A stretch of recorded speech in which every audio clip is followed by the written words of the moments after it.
Celts were a collection of various tribes that once inhabited much of Europe and were dominant in the continent during the Iron Age.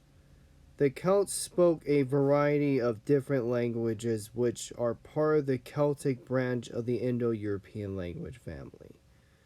The origins of the Celts is still a debatable topic. Multiple theories have been proposed for their origins. The original theory held by many was that the Celts originated in Central Europe, while others like Barry Cunliffe proposed that they originated along the Atlantic seaboard during the Atlantic Bronze Age. The origins of the Celtic culture lay in the Urnfield culture in 1300 BC. The culture is known for its practice of interring the cremated remains of its deceased in urns. The linguist Peter Schreiger suggested that the people of the Urnfield culture may have spoken a form of Italo-Celtic, and that the Proto-Celtic language originated from this group. The second major Proto-Celtic group is the Hallstatt culture, which was named after the site of Hallstatt in Austria. The people of the Hallstatt culture were known for the production and exploitation of salt. The salt was extracted from the local rock salt deposits and mines. New and efficient mining techniques were developed and used to effectively mine salt. Salt was used by the Hallstatt people to preserve meat and to trade with their neighbors. The Hallstatt culture saw advances in iron smelting technology, which made stronger metal objects. Iron was used to make better tools, such as sturdier agricultural equipment, stronger metal-rimmed wheels, and stronger weapons such as iron swords. Hallstatt had an abundance of local iron, which was used to trade as raw material. This was done in the form of ingots shaped like pyramids.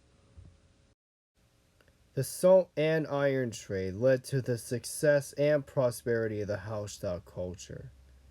The Hallstatt culture built many fortified settlements, like Hunenberg.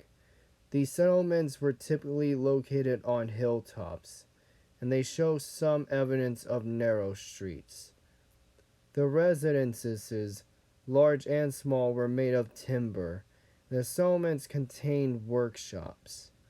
The pottery of the Hallstatt culture was locally made, and the production of wares indicate that this was an important part of the culture. The pottery was decorated with geometric motifs using ochre or graphite. Pottery in the east was plainer and more decorative than the ones in the north. The Hallstatt culture contained many rich graves for the elites under large tumuli. These graves include chariot burials. The model of a chariot made of lead had been found in Frog. Clay models of horses and wooden funerary carts have also been found. The burials of the elites included pottery, bronze vessels, elaborate jewelry, and weapons.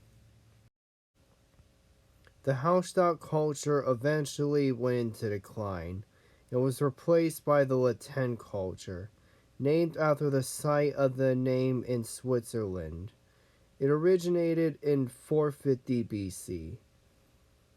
The Tène culture was centered around Gaul.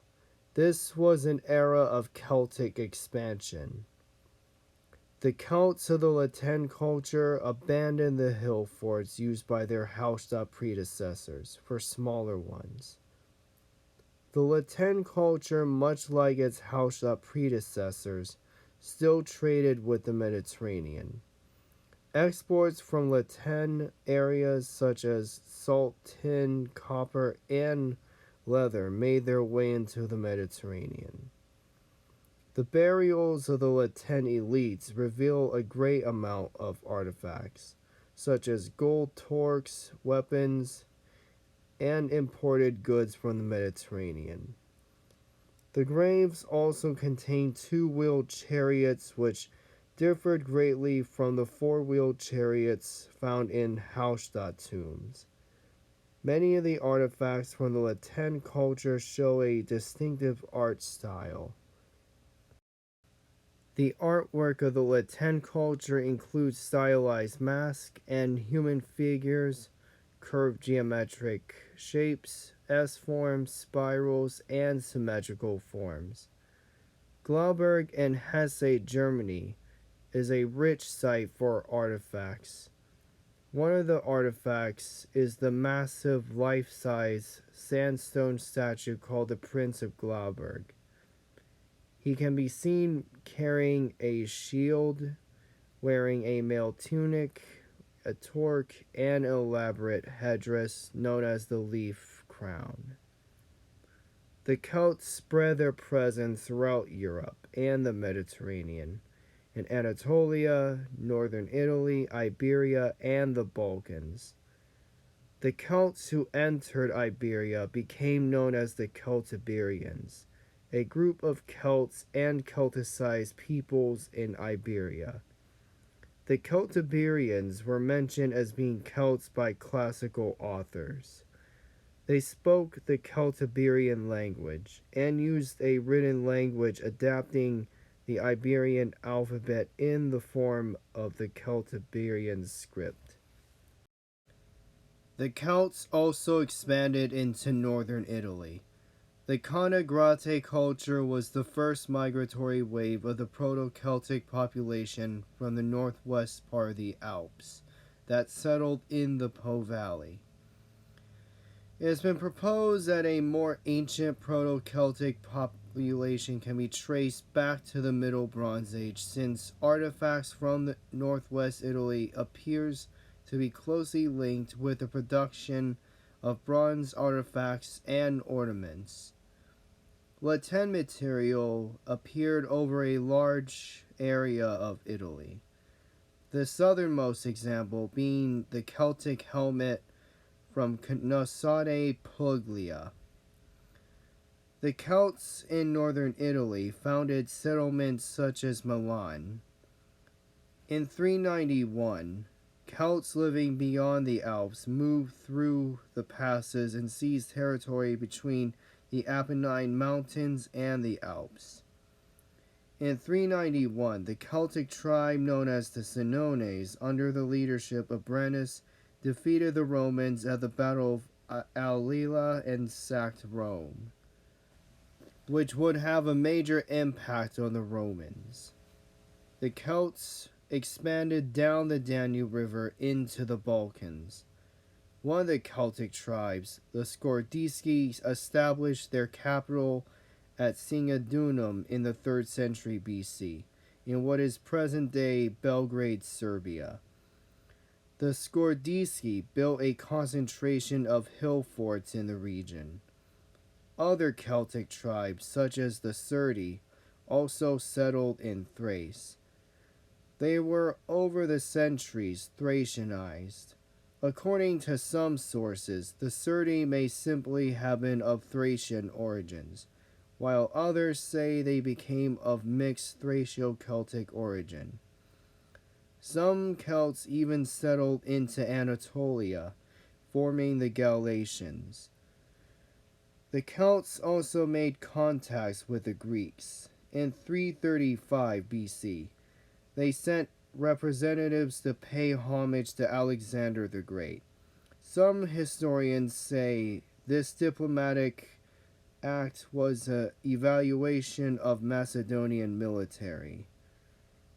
Between 310 and 298 BC, the Celts attempted to penetrate into Illyria, Macedon, and Thrace, but were defeated.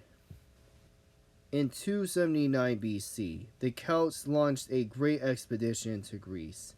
This expedition was divided into 3 divisions. Under the leadership of Cerithrius, 20,000 men moved against the Thracians. while another one, led by Bulgios, moved against the Macedonians and Illyrians. Bulgios inflicted heavy losses on the Macedonians. The young king Ptolemy was captured and decapitated. Bulgios was defeated and repulsed by the Macedonian nobleman Sosthenes. Despite the defeat, Bulgios, satisfied with the loot, turned back. Sosthenes, however, was defeated by Brennus, leaving the Celts free to ravage Greece. Brennus mounted a third expedition into Greece. The amount of men he brought with him is said to be 152,000 infantry and 24,000 cavalry. The amount of horsemen is said to be large. Pausanias describes how the Celts used a tactic called trimassica, where each cavalryman was supported by 2 mounted servants, who would supply him with a spare horse if he was dismounted. A coalition of Greek states made up of Aetolians, Boeotians, Athenians, and Phocaeans took up quarters at the narrow pass of Thermopylae, where they engaged the Celts. Brennus was victorious over the Greeks at the Battle of Thermopylae, but suffered heavy losses. Brennus marched on to Delphi, where he was defeated and was forced to retreat. Brennus was wounded, and the Gauls fell back. They killed those of their wounded who were unable to retreat. After the defeat at Delphi, Brennus is said to have taken his own life by drinking and stabbing himself. The Greeks have forced the Gauls out of Greece. The Celtic invasion of Greece has been considered as a disaster by many.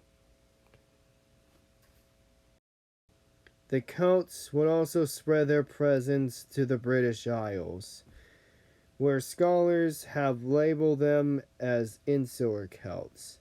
Many scholars in the 19th and 20th centuries have claimed that the Celtic culture came to the British Isles through invasion. Many scholars today reject this theory. Instead of an invasion, archaeological evidence and later research reveals very little evidence for an invasion. Rather, it shows that the local population likely adopted Celtic culture. The inhabitants of Britain adopted many elements of the Latin culture from migrants from the continent. The Insular Celts, when they moved into Britain, spoke several different dialects, such as Goidelic and Brythonic. The Goidelic branch would develop into the Irish language with the expansion of the Gaels. The Brythonic would split into 2 branches, the British language, which would also split into Old Welsh and Old Cornish, and Britannic, which developed into Pictish. Thank you for watching, everyone, and there will be more videos on the Celts in the future.